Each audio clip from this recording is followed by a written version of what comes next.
A veure, doncs, bon vespre, benvinguts, benvingudes. Primer de tot, dir-vos que si ens posem aquí un cantó de la taula no és pas per cap motiu especial. Vaja, sí que és per un motiu, el motiu és perquè es pugui veure la pantalla sense cap mena de problema per part de la gent, I no és que ens puguem arraconar expressament. Bé, dit això, doncs, avui el Fòrum de Debats, que està a punt ja de complir els seus 26 anys, dins d'aquest mes d'abril, d'història, planteja un tema que, malauradament, està més d'actualitat del que convindria. Concretament, us presenta la qüestió que hem titulat El jihadisme, una amenaça global. I ens interessa conèixer els orígens, d'altres coses, evidentment, els orígens, el present d'aquest moviment, que amb més o menys intensitat afecta una part considerable de la humanitat.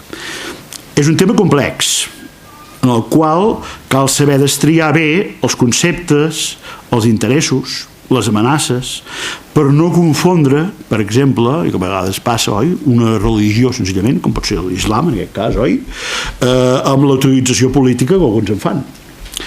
Això només per posar un exemple, entre altres, que naturalment ja sortiran a la conferència d'avui.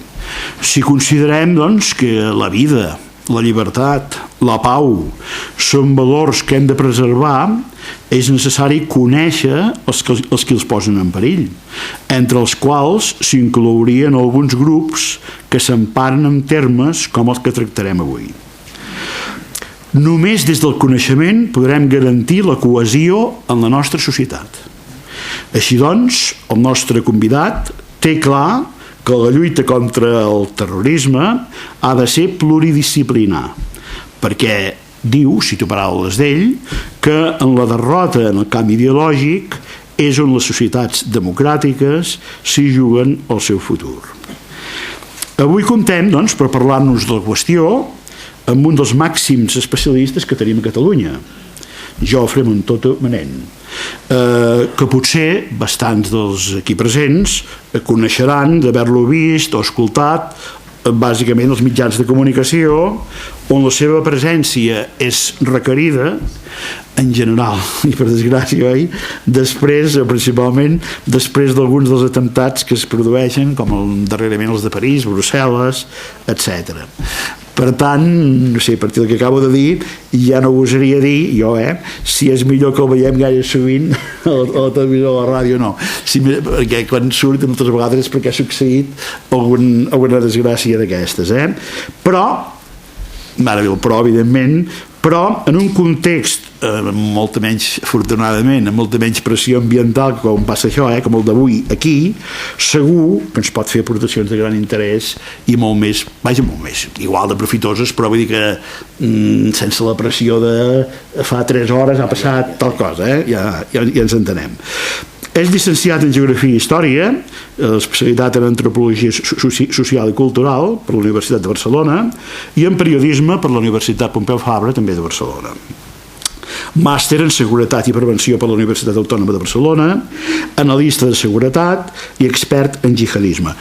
Té molts títols, moltes titulacions, màsters, alguns ja me les salto, suposo que ja em disculparà, per no fer-me massa reiteratiu. És bàsicament per presentar-lo, perquè ens fem una idea de la persona que avui ens exposarà la qüestió.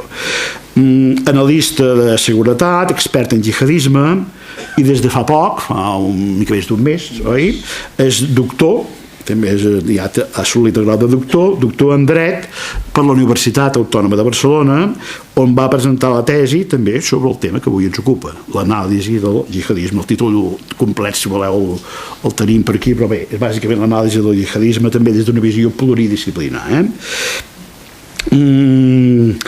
El 2012 va publicar el llibre, que potser alguns el tenen perquè ja fa un temps que va sortir, és un llibre que va tenir un cert ressò.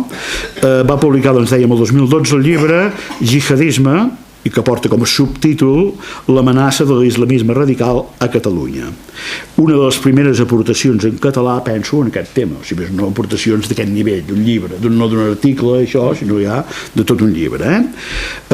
També ha estudiat la problemàtica dels Mossos d'Esquadra com a policia de Catalunya i també n'ha publicat un llibre que va sortir, em sembla, l'any anterior, 2 anys abans. O 2 anys abans, correcte. imparteix classes i conferències en diverses institucions i col·labora en diferents mitjans de comunicació per explicar bàsicament el fenomen del jihadisme. Com que evidentment l'hem vingut escoltant amb ell i no amb mi, que en teniu tots més que vist, li agraïm doncs que hagi acceptat de ser avui aquí, Fòrum de Debats, a Vic, que té molta feina, i que doncs, hagi acceptat la nostra invitació per exposar-nos la seva visió molt fonamentada de l'assumpte. Moltes gràcies. Quan vulgui, Jofre, sisplau. Bona nit, gràcies en primer lloc al Fòrum de Debats per convidar-me i gràcies a tots vostès per venir. M'ha agradat especialment la presentació del tema perquè ha fet especial esment aquells aspectes que a mi em semblen més importants, que és situar el jihadisme en l'àmbit d'una ideologia política, que és molt important fer-ho així, i per una altra banda la importància de la derrota ideològica de les societats democràtiques cap a aquesta ideologia totalitària, que és la derrota final. Jo sempre dic que no serveix de gaire, o serveix, però no resol el problema de tenir una cèl·lula si el dia següent en tens 4 més. El que hem d'aconseguir és que no hi hagi gent que es vulgui sumar en aquesta ideologia terrorista. Aquest és el gran repte i sobre això treballo. A la conferència d'avui tractaré d'explicar de forma clara i entenedora què és el jihadisme, d'on prové, què vol, i d'alguna manera també apuntar una mica quina és la situació a casa nostra i fins i tot com combatre-la. Entrant en matèria, el títol de la conferència és Ideologia política contemporània, precisament per situar-la bé. Jo crec que és necessari trencar tòpics amb aquest fenomen i només des del coneixement es trencaran aquests tòpics, es combatrà de forma correcta aquesta ideologia terrorista i es podran plantejar solucions envers la mateixa.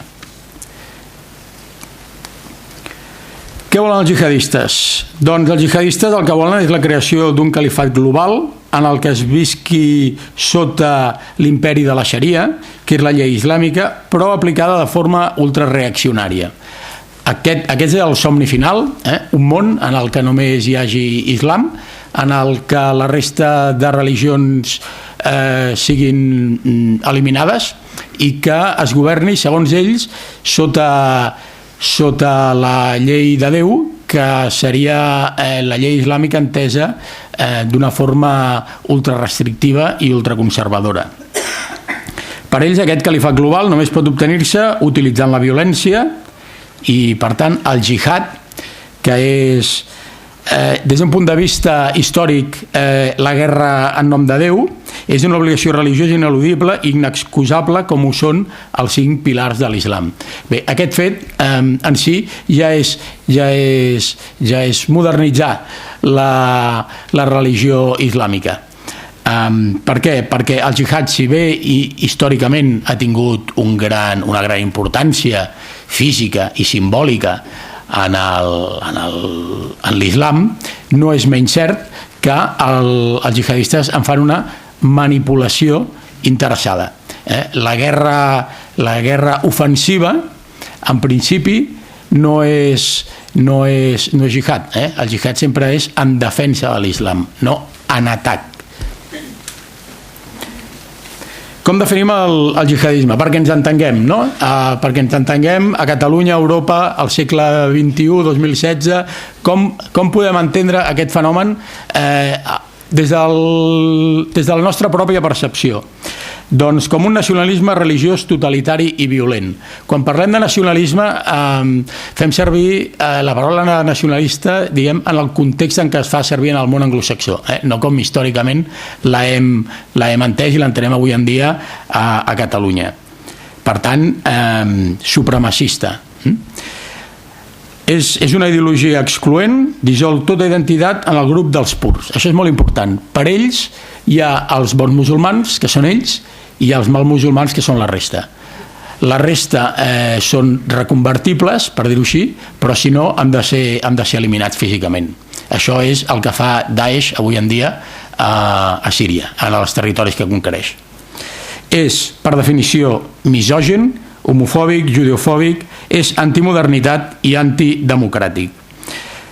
Trenca amb la tradició islàmica i utilitza el jihad per a l'agressió i no per a la defensa, com els explicava anteriorment. Com sorgeix i quan? I fins i tot podríem dir que per què. Doncs aquesta ideologia política moderna contemporània sorgeix a l'Afganistan de la postguerra contra els soviètics, és a dir, a cavall de la final de la dècada dels anys 80 i principis de la dècada dels 90, en la suma de diferents corrents ideològics que provenen de diferents branques històriques de l'islam més radical i ultraconservador, a més de que tots ells són antimodernitzadors.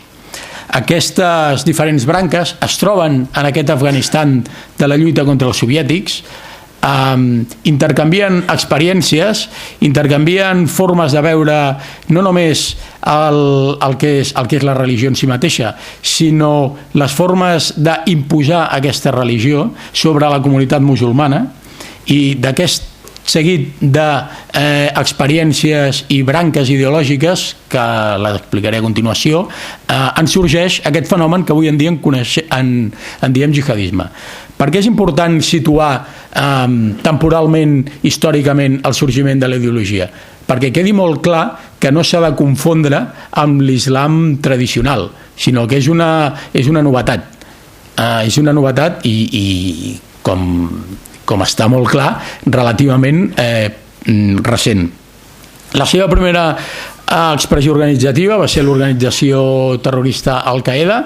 És una organització que en el temps de la guerra contra l'ocupació soviètica a Afganistan neix per ajudar a tots aquells musulmans que van a combatre per alliberar aquesta terra musulmana de la invasió comunista, que en la retirada soviètica té una expansió a tot el món i que molts dels antics combatents contra els soviètics seran els que després crearan la xarxa global d'Al-Qaeda, els anomenats afganesos. És important aquesta xarxa global i aquests excombatents que estan escampats pel món, perquè segur que contínuament veuen a les notícies quan segueixen aquest fenomen com es parla dels retornats dels diferents escenaris de conflicte, d'Iraq o de Síria. I per què tenen tanta importància aquests retornats? Bé, doncs perquè si fa 20 anys els retornats d'Afganistan van crear la xarxa global d'Al-Qaeda i van permetre en gran mesura els atemptats de Madrid o de Londres, és lògic que avui en dia ens preocupi i molt que els retornats dels actuals escenaris de conflicte, amb experiència en combat, amb experiència en clandestinitat, amb els contactes necessaris com per aconseguir armament o explosius, doncs organitzin cèl·lules als diferents territoris i passin a provocar atemptats tan sanguinaris com els que hem vist darrerament. Avui en dia l'organització jihadista més mediàtica és Daesh, Estat Islàmic, amb el seu nom original. És la més mediàtica, però no està clar que avui en dia sigui la més important, malgrat que està aconseguint una gran expansió. Però hi ha diferents organitzacions jihadistes. Boko Haram, al nord de Nigèria, segur que els hi sonarà, és una organització jihadista. Al-Shabaab, a Somàlia, també és una organització jihadista. N'hi ha més, n'hi ha en diferents escenaris, n'hi ha, per exemple, a Pakistan, n'hi ha vàries, n'hi ha a Cachemira, també n'hi ha a Indonèsia, que més va dur a terme els terribles atemptats de Bali, n'hi ha al sud de les Filipines, és a dir, n'hi ha vàries, malgrat que les més mediàtiques, lògicament, siguin les més conegudes. Aquests són els dos líders històrics d'Al-Qaeda. Són Osama Bin Laden, fill d'un multimilionari saudita, l'egipci Ayman al-Zawahiri, pediatre, qui ho diria, no? Un metge que cuida nens. Doncs l'actual líder d'una de les majors organitzacions terroristes internacionals.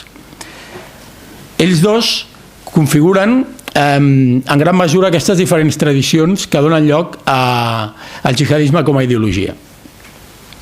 Aquest és el mateix Bin Laden, amb una foto pensada molt per la propaganda. Si ens hi fixem, porta una roba blanca, porta la barba tenyida de negre, en l'anterior fotografia tenia algunes canes.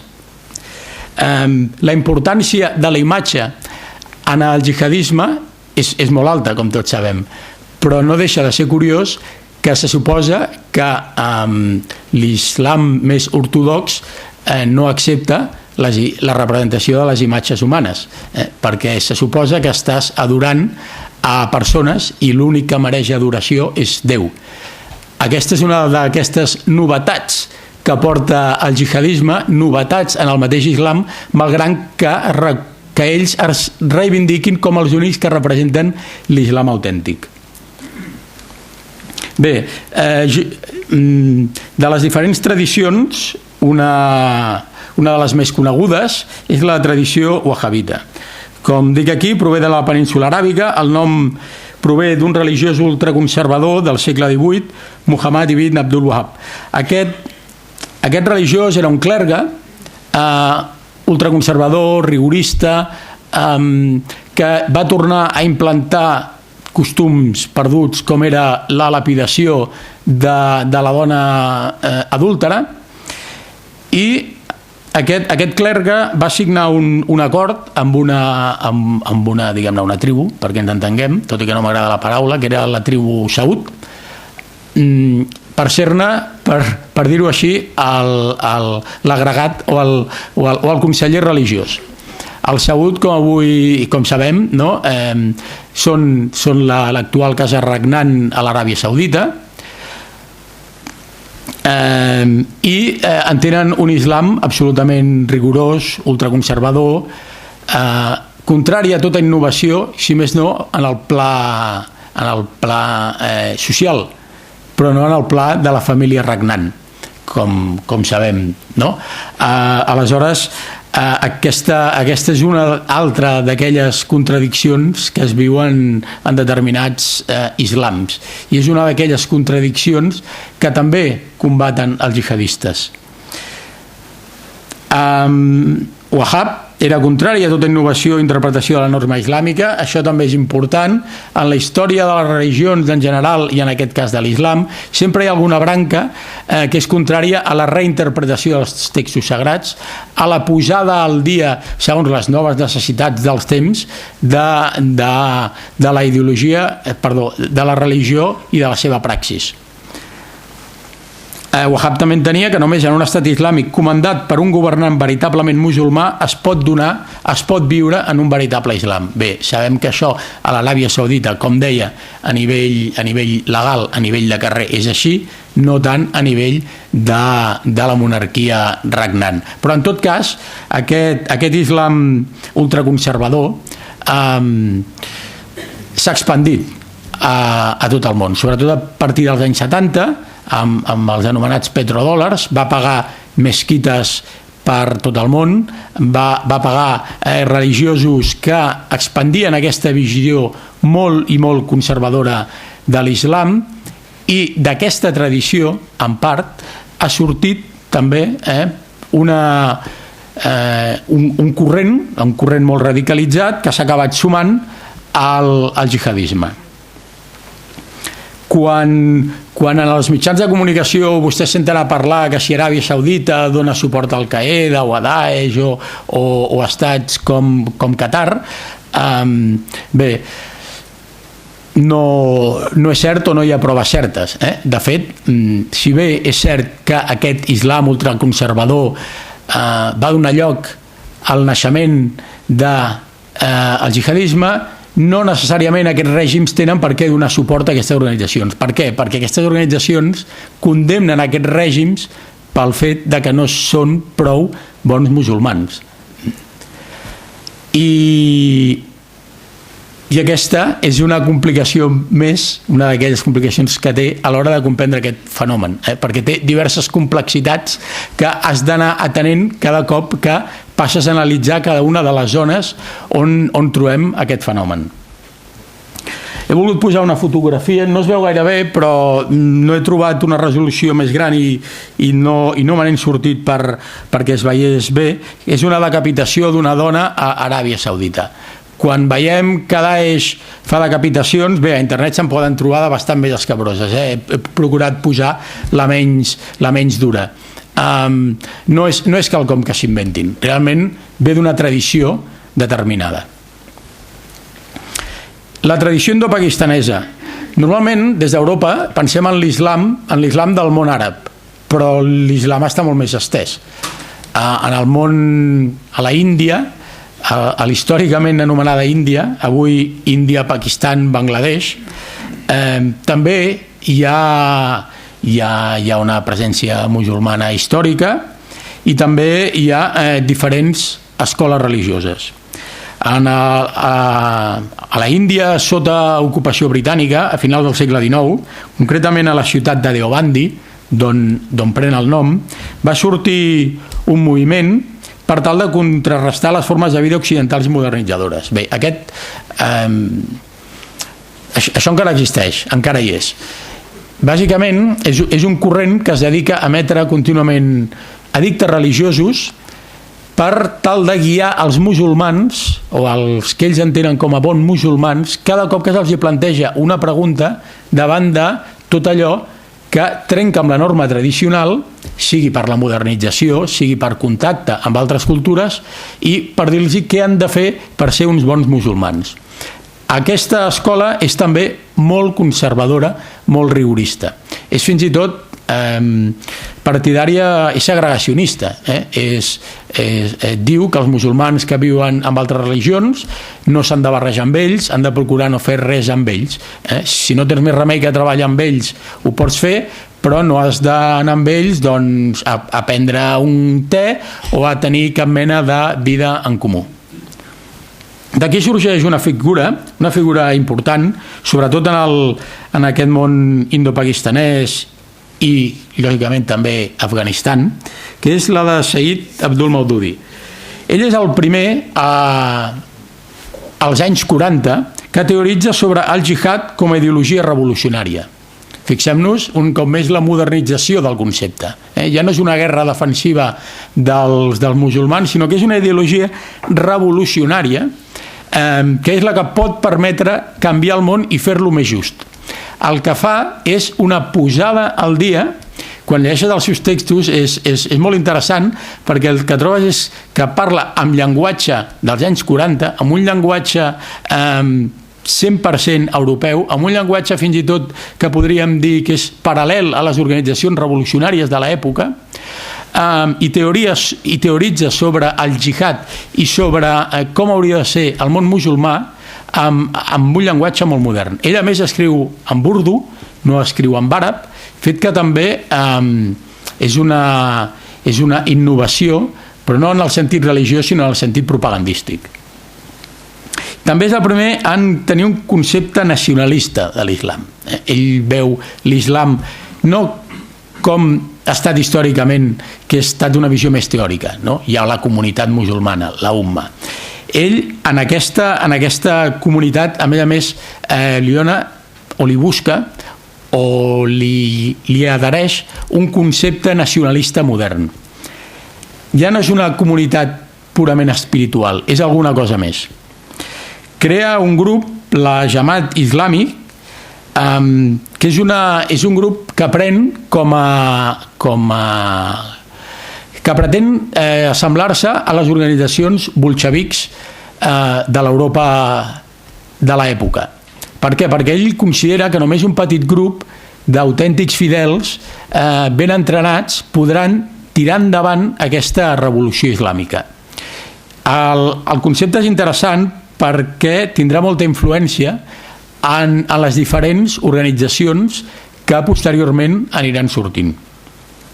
També aquestes escoles, tant la Deobandi com directament la política, de Maududi tindrà molta influència en l'escenari pakistanès i en la guerra d'Afganistan. Quan ens trobem en un fenomen com el dels talibans, hem d'entendre tota aquesta influència político-religiosa. També per comprendre la seva... d'on sorgeixen, no? I per què actuen com actuen. Aquest és... Poder que li traiem... Aquest és Maududi. Ell va començar com a periodista, va continuar com a agitador polític, però finalment es va doctorar en llei islàmica. Per tant, era un bon coneixedor de la religió. Malgrat que aquí el veiem amb aquesta com un avi venerable, el seu discurs és certament radical, és un discurs d'odi. Es pot trobar a la seva obra El jihad a l'islam, el poden trobar fàcilment a internet en anglès i podreu comprovar fàcilment el que dic. Tot i ser contrari a Occident, tot i ser contrari a gran part de la modernització i de la influència occidental, va morir als Estats Units, on es va anar a curar d'un càncer. Aquestes coses que té de vegades la vida. L'altra gran tradició, poder la més important, políticament, és la tradició de l'islamisme polític radical. És una tradició que ve d'Egipte.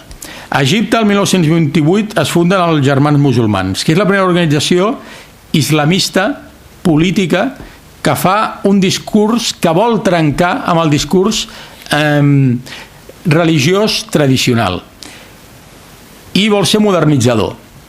És una organització que neix practicant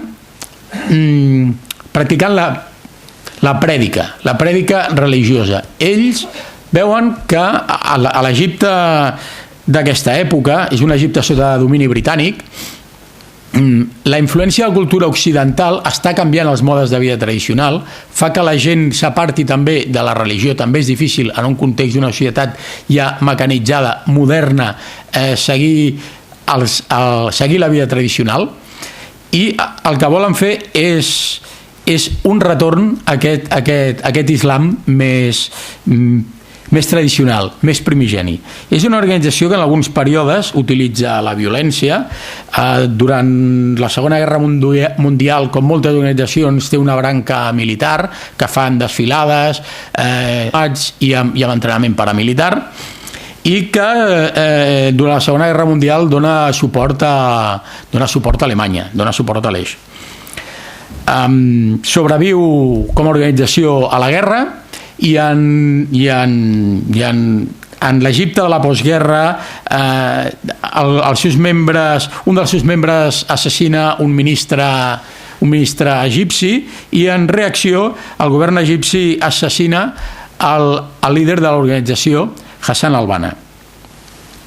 És una organització que té molta importància, que avui en dia encara té molta importància. És l'organització que va guanyar les eleccions a Egipte, les úniques eleccions democràtiques que han tingut, i que el primer que va fer va ser tractar de canviar la Constitució per anar cap a una societat molt més religiosa.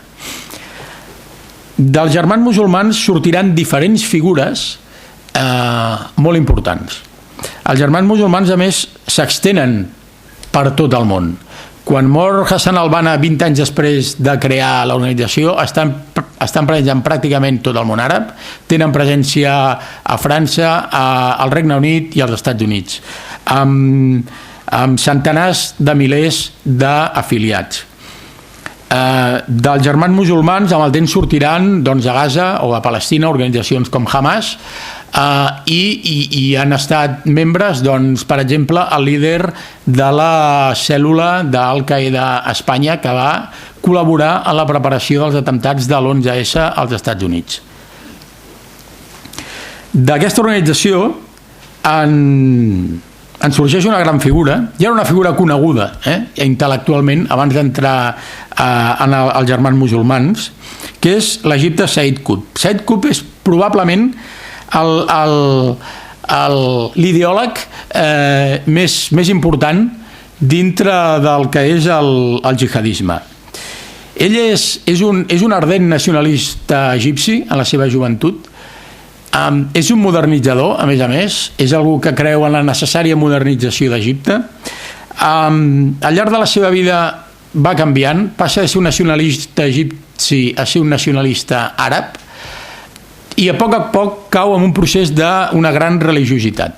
Fa un viatge als Estats Units, l'any 48, si no recordo malament, que el porta a fer una gran crítica a la societat occidental. No entén les llibertats, no les entén, no les comprèn, no entén sobretot la llibertat de la dona, qualifica el moviment d'alliberament de la dona de mercat d'esclaves i prostitutes, no entén, per exemple, els espirituals negres que es veuen al gospel de les esglésies dels Estats Units, li sembla que són espectacles de salvatges, no entén el materialisme de la societat dels Estats Units, criticable per suposat, però li causa un gran xoc. Escriu, al tornar dels Estats Units, publica la seva primera obra d'importància, La justícia social a l'Islam. En ella ja fa una gran crítica als modes de vida occidental, ja fa una gran crítica al cristianisme com a religió, la considera una religió perduda, i ja apunta al que en posterioritat seran moltes de les seves reivindicacions polítiques.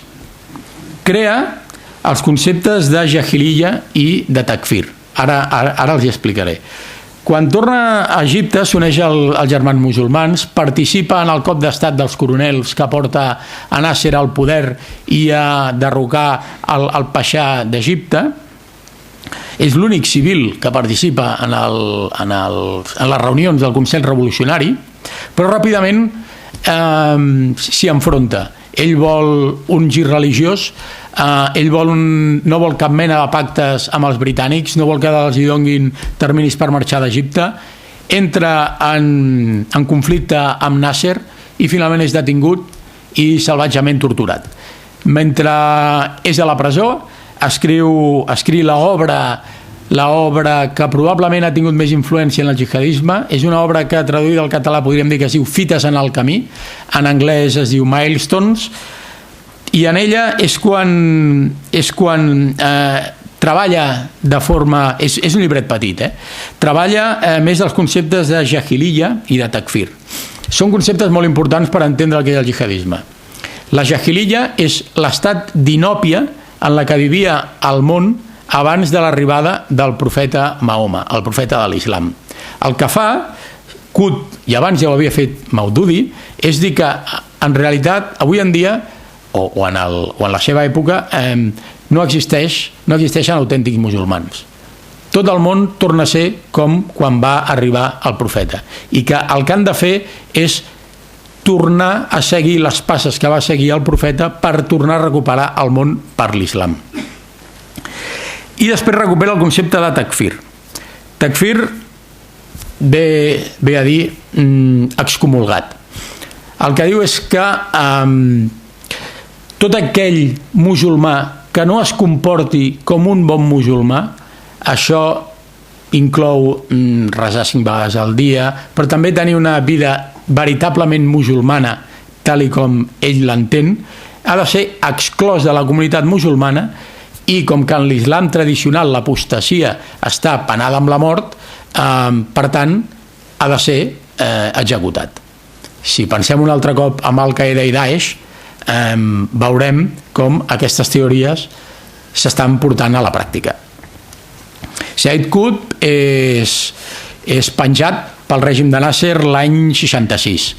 És vist com un màrtir. En el seu judici va fer un discurs polític en el que va mostrar els senyals que la tortura li havia deixat al seu cos, i va iniciar una història de martirologi que en l'islamisme radical a Egipte té un gran pes i que en gran mesura també ha estat passada a la, podríem anomenar-ne, mitologia jihadista.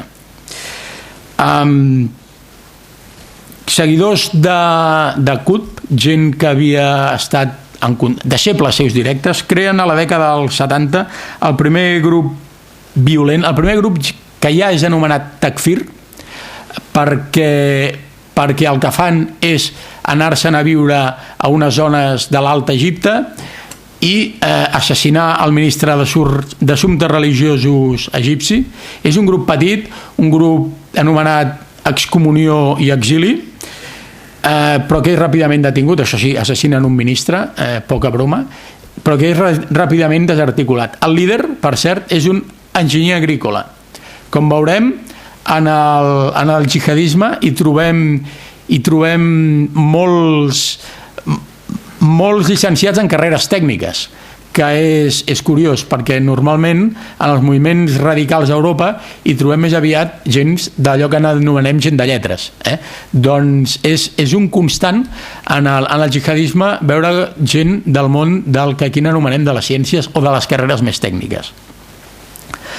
I el 1981 a Egipte es produeix un gran magnicidi dut a terme per islamistes, aleshores en deien islamistes radicals, que és l'assassinat del president d'Egipte Anwar el-Sadat.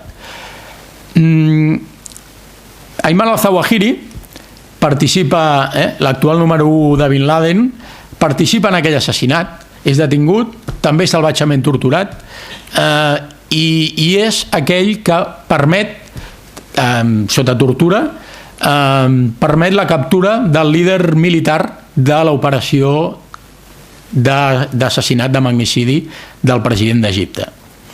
Ayman al-Zawahiri, metge, com us he comentat, passa només 4 anys a la presó. Durant el judici ja s'erigeix com el líder dels encausats,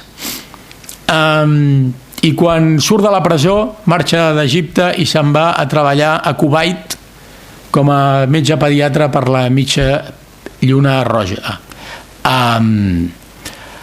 De Kuwait passarà al Pakistan i entrarà en contacte amb el saudí Bin Laden als pocs anys.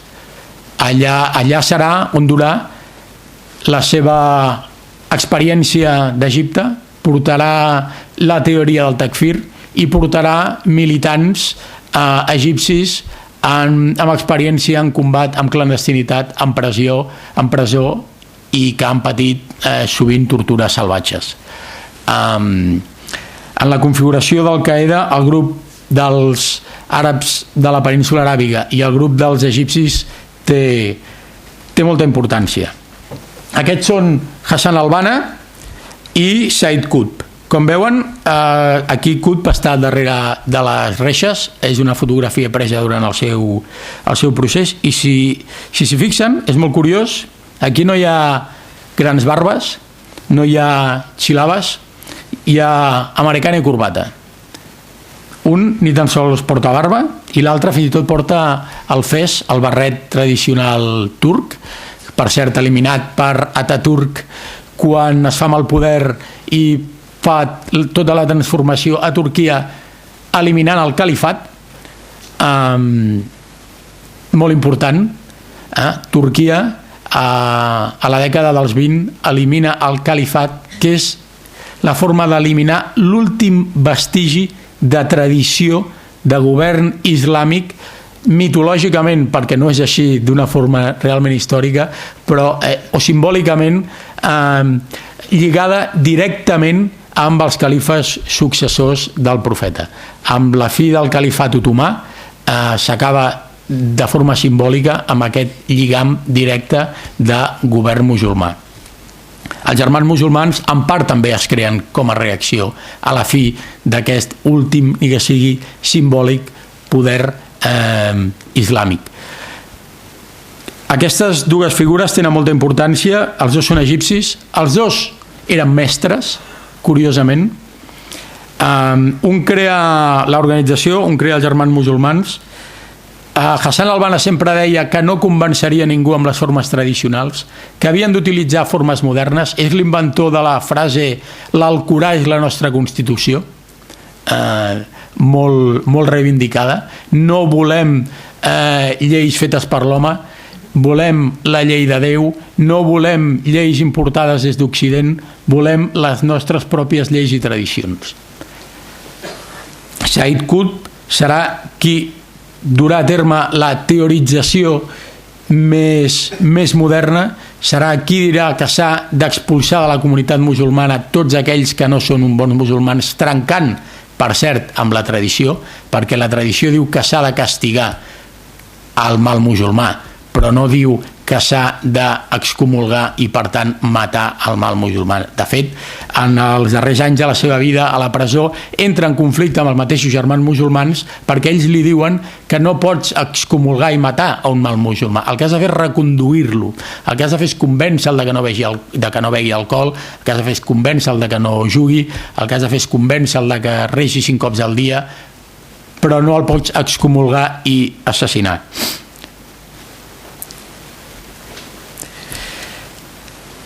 Bé, aquestes són les 3 grans branques que es troben a Afganistan. La lluita contra els soviètics té una gran importància simbòlica a la seva època, perquè, recordem, Guerra Freda, hi ha 2 grans blocs, el bloc soviètic, el bloc nord-americà occidental.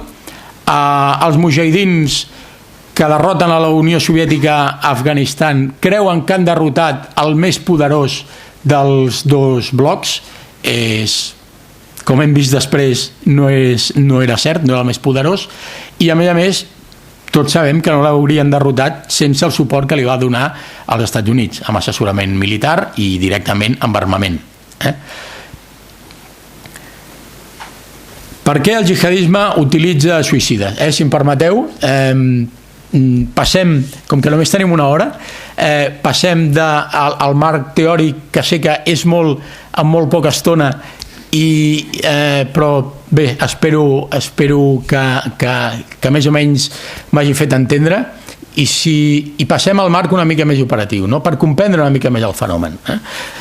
Per què el jihadisme utilitza suïcides, utilitza terroristes suïcides? Doncs, com diu el mateix Ayman al-Zawahiri, el mètode d'operació de màrtir, una altra novetat, una altra innovació, es pot morir en combat, però fer-te esclatar a tu mateix és ben clar que és un suïcidi.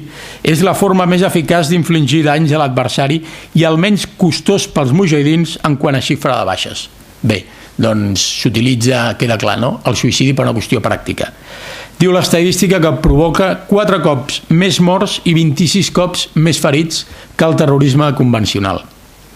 Té un impacte mediàtic, a més, 5 vegades més elevat, i sobretot és menys costós econòmicament. No cal preparar ruta de fugida, no cal esborrar tantes pistes, no cal preparar grans escenaris. Se li posa un cinturó bomba a una persona i l'únic que ha de fer és arribar fins a l'objectiu. És més simple i és relativament barat. Fabricar un cinturó bomba, qui el sap fer, es pot fer malauradament amb material que està a l'abast, i per tant amb relativament pocs diners, pocs euros, pocs dòlars es pot fabricar una bomba d'aquestes característiques.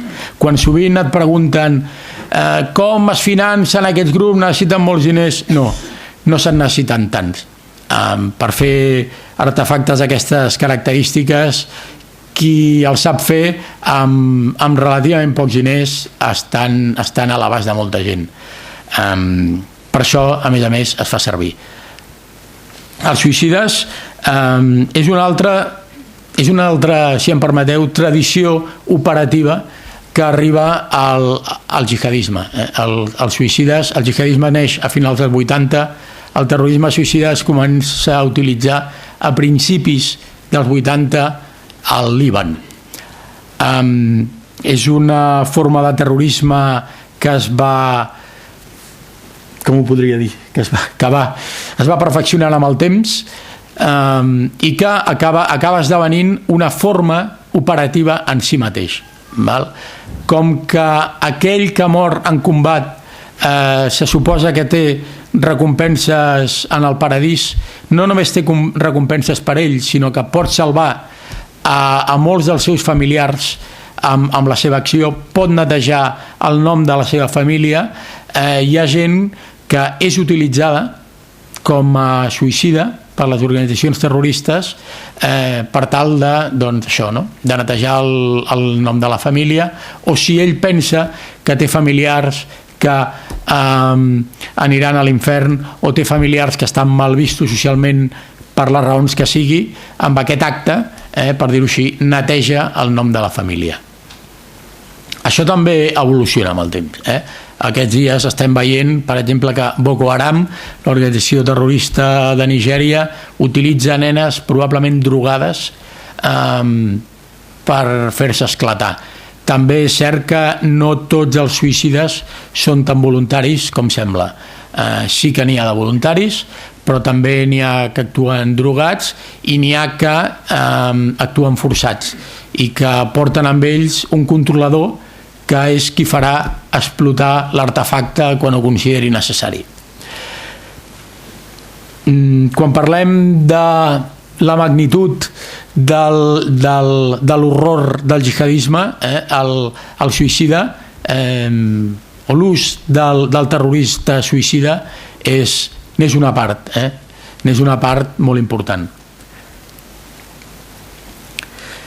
Quines són les conseqüències dels atacs en territori occidental? Doncs algunes dades. En les 3 setmanes posteriors als atacs de l'11S als Estats Units, prop del 60% de la població dels Estats Units va afirmar experimentar alguns símptomes d'ansietat o dificultat de concentració. 3.000 morts, la importància simbòlica de la caiguda de les Torres Bessones o de l'avió que es va estavellar contra el Pentàgon. A Israel, per exemple, és curiós, però augmenten els accidents de trànsit amb víctimes en les dates posteriors als atemptats, és a dir, sense voler, provoquen una mena de psicosi que fa que hi hagi molts més accidents de trànsit amb víctimes, però en canvi disminueixen els petits. És una dada curiosa, però és una dada que ens permet veure la importància de l'impacte del terrorisme en la psicologia social, sobretot quan l'atac és o molt fort o molt continuat. I finalment hi ha la lògica despesa en seguretat i presència policial i militar. A Catalunya, qui segueix una mica el tema sap que portem un any i escaig amb un nivell 4 d'alerta antiterrorista fet que provoca que les unitats operatives de Mossos d'Esquadra, per exemple, siguin més visibles. Això a Barcelona es veu més, sobretot en determinats espais, i fa també que tingui un important sobrecost sobre la nostra administració. Les hores extres s'han de pagar, perquè ens entenguem. Sabem perfectament el canvi que ha significat en la darrera dècada o les darreres dècades, per exemple, a nivell de vols, a nivell d'aeroports, les mesures de seguretat. Cada cop hem d'anar abans a l'aeroport i és senzillament per aquest fenomen. Aquesta taula no sé si es veu bé des d'allà baix, no es veu gaire, no? Ho he intentat.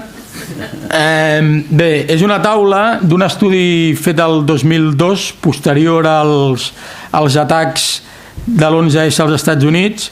Fa un estudi històric de les conseqüències econòmiques del que triguen en recuperar-se les borses després de grans atemptats terroristes o de grans fets històrics com són, doncs, la invasió de França per les tropes alemanyes al 1940 o l'atac a Pearl Harbor, també a la Segona Guerra Mundial. És curiós perquè, contràriament al que en un primer moment podíem pensar, els impactes dels atacs terroristes sobre l'economia, quan no són molt seguits, són molt escassos. Per exemple, aquesta gràfica espero que es pugui veure una mica més. Això són les borses europees el dia del darrer atemptat a Brussel·les. Si ens hi fixem, és a dir, pràcticament en un sol dia van baixar i es van recuperar. L'impacte econòmic és interessant perquè en les hores posteriors a l'atemptat, com es pot veure, hi ha un gran pànic al mercat, hi ha una gran recuperació, oscil·la, però finalment es recupera. És a dir, quan l'atac és puntual, l'impacte econòmic és petit. Quan l'atac és continuat, l'impacte econòmic, lògicament, és més gran. Això què ens diu? Doncs ens diu que més enllà de la quantitat de morts, que no és, lògicament, no és quantificable econòmicament, només és quantificable en termes morals, sortosament, el terrorisme encara no, el terrorisme d'arrel jihadista a Europa no ens està sacsejant excessivament les nostres vides, pel fet de que els atacs no són continuats i són en diferents països. Sí que és cert, lògicament, que les companyies afectades, l'aeroport, les companyies aèries, part del turisme, té una davallada forta, però bé, podem dir que els impactes econòmics són menors. No està de més saber-ho, perquè una de les intencions dels jihadistes és trencar les nostres societats. En el moment en què no aconsegueixen dels seus objectius, que és causar-nos un dany econòmic, vol dir que estem guanyant aquesta part del que en podríem dir aquesta guerra. Quina és la situació del jihadisme a Catalunya a dia d'avui? Doncs les dades. Des de l'any 95 hi ha hagut 113, poder a dia d'avui són 115-116 operacions contra jihadistes a tot l'estat. Hi ha hagut uns 700 detinguts, aproximadament, números rodons, menys de 100 condemnats. Això ara ja no passa tant. Al principi sí que es detenia més gent de la que no s'aconseguien condemnes. Això està canviant en part perquè ha canviat la legislació. Abans el fet de tenir propaganda jihadista no es considerava un delicte. De fet, un jutge de l'Audiència Nacional deia en un dels seus autes no puedo juzgar los desvaríos religiosos de la gente. Està clar, el jutge no estava ben assessorat i no coneixia el fenomen. És com dir, no puc jutjar a un nazi que ha dit que vol atacar gent perquè no puedo juzgar los desvaríos racistas de la gente, no? Seria una qüestió semblant. Ha canviat la legislació, també han canviat les intervencions policials, com que coneixen molt millor el fenomen, també saben cap a on han d'anar. La dada preocupant per nosaltres com a catalans, doncs que tot i que tenim el 16% de la població de l'Estat, tenim pràcticament el 30% de condemnats i una mica més, pràcticament el 40% de detinguts a Catalunya, del total. Això vol dir que doblem el que ens tocaria. Això vol dir que el fenomen és especialment important a casa nostra. I la darrera dada, la meitat dels detinguts en els darrers 4 anys són de nacionalitat espanyola. Una dada més, també preocupant, sento ser preocupant amb les dades. El Mossos va detenir una cèl·lula jihadista farà aproximadament un any, si no recordo malament. Tots ells eren conversos, alguns d'ells catalans de naixement. Això què vol dir? Que el fenomen malauradament està estès en totes les societats occidentals i que concretament a Catalunya, el que és l'àrea metropolitana de Barcelona, hi ha una presència important de gent que se suma, col·labora amb les organitzacions jihadistes. Jo aquí sempre dic que és millor donar les dades, encara que siguin preocupants, perquè crec que és millor conèixer el fenomen i afrontar-lo. Això passa a Barcelona, no passa per casualitat. Barcelona és una gran ciutat europea, és una gran ciutat global avui en dia. Barcelona, la seva àrea metropolitana, és una ciutat absolutament multicultural, és una ciutat, és una metròpoli amb gent de tot el món. És lògic que en les grans comunitats que hi ha de tot el món, històricament les organitzacions radicals hagin fet proselitisme i hagin buscat adeptes i militants. Bé, aquestes són les dates, la meva reflexió final, les dades, perdó, la meva reflexió final seria tornar una mica al que hem dit al principi. Només coneixent la veritable naturalesa del fenomen jihadista el podem combatre de forma correcta. Només identificant el jihadisme com una ideologia política que trenca amb l'islam tradicional, que fa una utilització política i partidista i ideològica de la religió musulmana i de la seva història, comprendrem quin és el fenomen al que ens estem enfrontant. Això és molt important. Per què? Perquè una de les fites del jihadisme és impedir la convivència de les diferents cultures i religions, sigui en el mateix món musulmà o sigui, en aquest cas, a Europa i concretament a Catalunya.